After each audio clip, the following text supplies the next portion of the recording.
Understanding when you're ovulating and having sex regularly 5 days and on the day of your ovulation can improve your odds of conceiving. Now, ovulation is a release of mature egg from the ovary. Then it passes through the fallopian tubes where it is being fertilized. That means a sperm must have been waiting in the fallopian tube to fertilize that particular egg.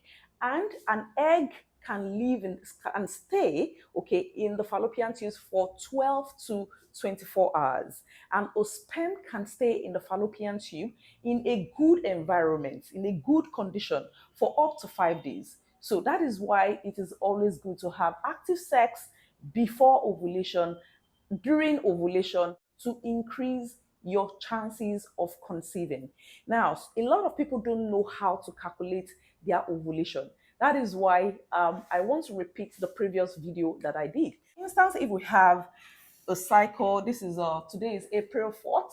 All right, so we have 4th, 5th, 6th, 7th, 8th, 9th, 10th, 11th, 12th, 13th, 14, 15, 16, 17, 18, 19, 20, 21, 22, 23, 24, 25, 26, 27, 28, 29, 30.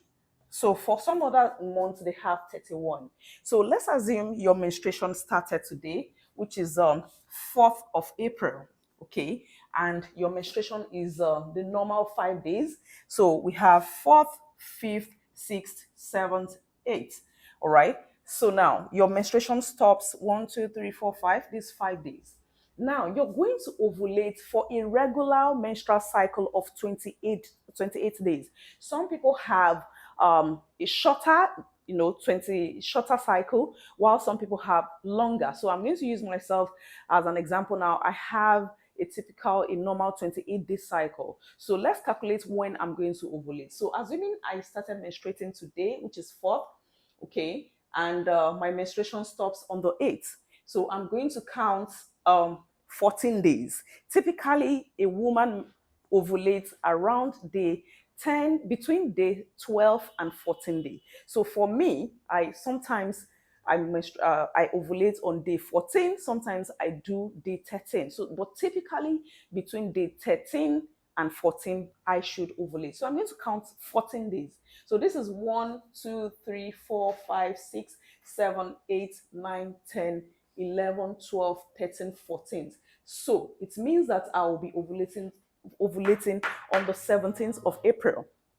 If I was trying to conceive, then I would have been having active sex. I'll have sex on 15th. Then if I have the strength, I can do 16th. But if not, I can do 15th. I can do 17th. I can do 18th. All right. But for some people, depending on your health condition, you can start from day 13th. You can have sex regularly every other day or every day before your ovulation. Yes, you're taking the herbal tea, the herbal products, but are you having sex on the time that you're supposed to? Because ovulation is just between, it's because the egg can only stay there for just 12 to 24 hours.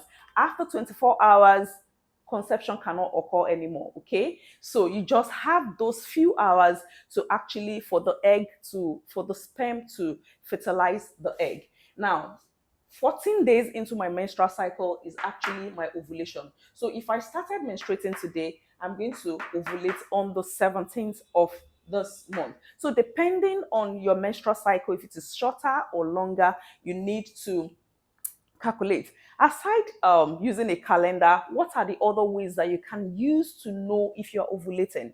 One is the vaginal secretions. Now, a few days before your ovulation, you'll be able to see clear, wet discharge, okay, mucus secretion. This secretion can be stretchy, okay, that's before ovulation and during ovulation. For some, so immediately after ovulation, it becomes cloudy, thick, and the secretion from the vagina, so that is one way to know if you're ovulating. For some people, they don't observe all of that. So you can use your temperature to measure your basal temperature. For some people, at this point, during this period, there's a spike in the temperature.